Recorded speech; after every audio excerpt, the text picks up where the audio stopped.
Hey everybody, Star 6 Wars 1 here, and welcome to my next game review.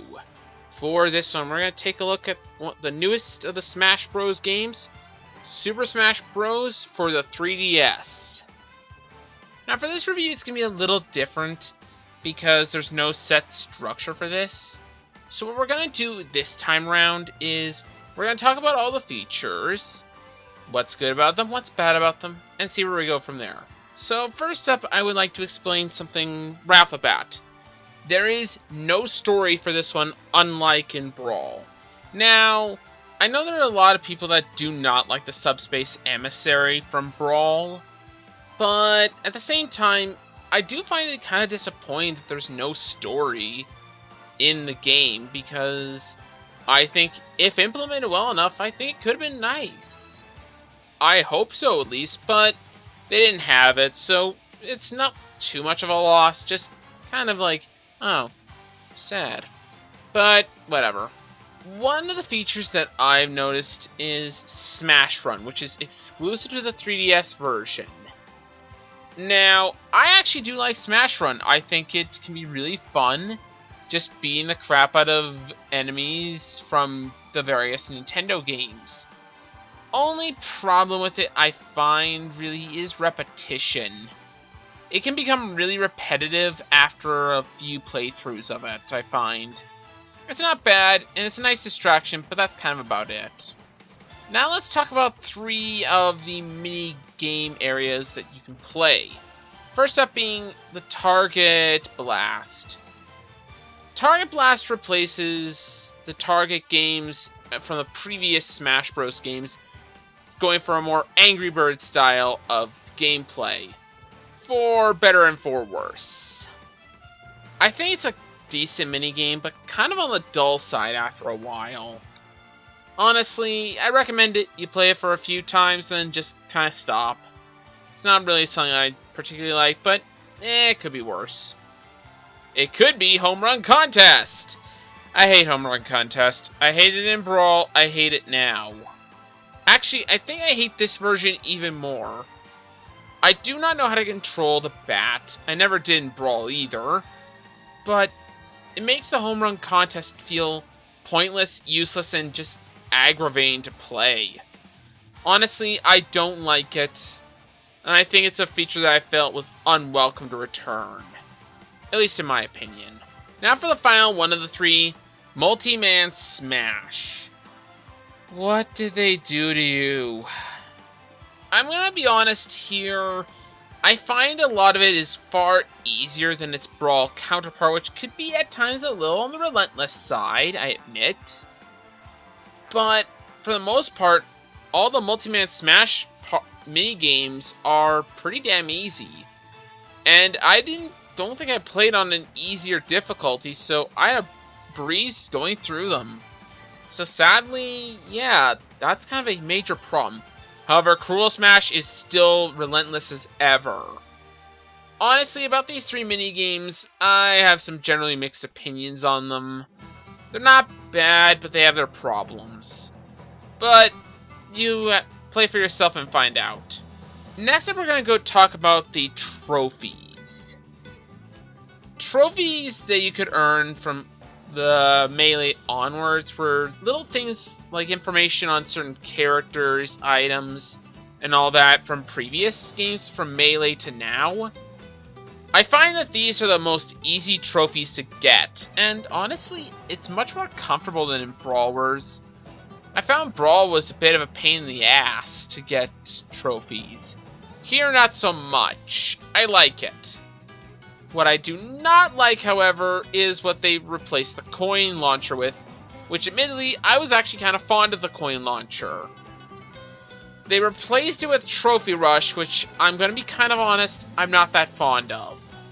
I've tried it a couple times, and I can never get the hang of it. I just don't like it, and don't think it's a nice replacement for coin launcher. Sorry. Next, I'm going to go with the last 2 minigame things, Classic Mode and All-Star Mode.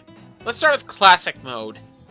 Honestly, I think it offers a challenge and is comfortable to play. Yeah, it can be a tad bit repetitive, but at the same time, I think it has just enough fun factor to be probably the best minigame of the game, to be my humble opinion. You can set it for the levels 1.0 to 9.0, kind of like in Kid Icarus Uprising where you could raise the difficulty.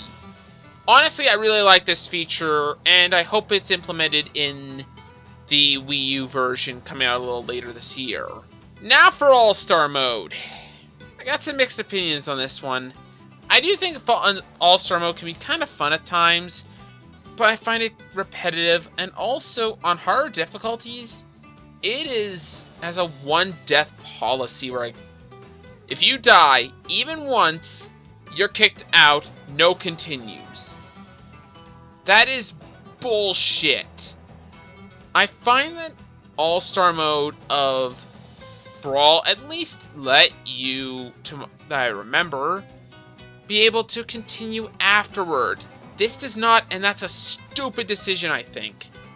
And actually hurts my opinion of All-Stars as a whole because of its one-death policy, making it extremely frustrating if you are the last character and let's say you die to that last character, then you have to do everything all over again. That's bullshit, in my opinion. I don't like it. Not a good choice, in my opinion. Again, All-Star can be fun, but it has some major problems. Also, on the easy difficulty, it's pathetic. Seriously, I beat it easily. No more needs to be said about that. Now I'm going to go with probably what I like the most about this game. The customization. You can customize the movesets for characters. You can customize your Miis to become brawlers in of themselves. I think this is a terrific idea and adds to replay value. Even if it's just to see all the combinations of characters, this is a great thing. I love it.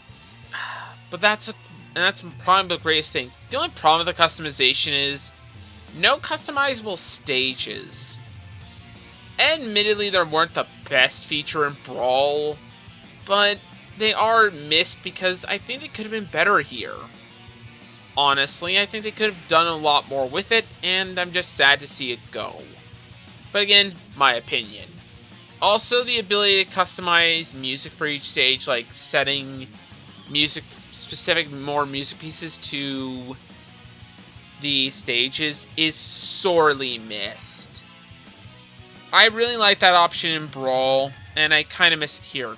Though I have heard rumors that that feature will be returning for the Wii U, so I'm not going to complain too much. While we're on that subject, the OST in at least the 3DS version is very limited, and I'm not that big a fan of it. I mean, it's not a problem per se, just minor little nitpick. Because it's still good, just limited. Now, one of the other major little things I've noticed was earning new characters, stages, customizable equipment, and trophies feels very easy to do. I gotta be honest, I think that was trying to market for the casual crowd a little bit because characters are pretty easy to get in this game. Stages and customizable equipment too. Everything just feels a little easier in that department, and that's for better and for worse. One other thing I'll mention right now, and this is just the last thing, is about the character cast and how huge it is. I like the fact that the cast is far larger than in Brawl. You have more characters than you've ever had before. I quite enjoy that, and with the downloadable content to come next year, I think this can add even more characters. This is a brilliant idea, and I think it also adds replay value. And you get to master characters because they feel more balanced than in Brawl. I feel like each character has a specific weakness. And again, I think that's a great idea, and makes the characters more balanced than in Brawl, where you had broken Meta Knight, broken Pikachu, and Sonic going way too fast, and having him broken. Honestly, the characters aren't as broken as in Brawl, and I quite like that. Now, before we end this review, I have not tried out any of the multiplayer aspects of the 3DS version as of yet. I may in the future, and if I do, I'll put them in a separate video, but for now, I've not tried anything about them. So, let's end this review. So, what are my overall thoughts on Super Smash Bros. 4? I'm just going to call it 4 from now on. At least for the 3DS version, I like it, but I think it's got its problems. It's a little on the repetitious and easy side, and I do think there are times where it's like, eh. But I do really like a lot of its features when it counts, and I do enjoy it, just not as much as Brawl. I give Super Smash Bros. For the 3DS a 7.5 out of 10. Honestly, some of the problems I have with it are kind of major, but nothing game-breaking, and I do recommend it for Smash Bros. Fans. Just be aware that it might be a little on the easy side. Honestly, that's my only little complaints with it, and I'll settle with those. Anyways, that's all from me. This has been Star 6 Wars 1, and I'll see you guys next time.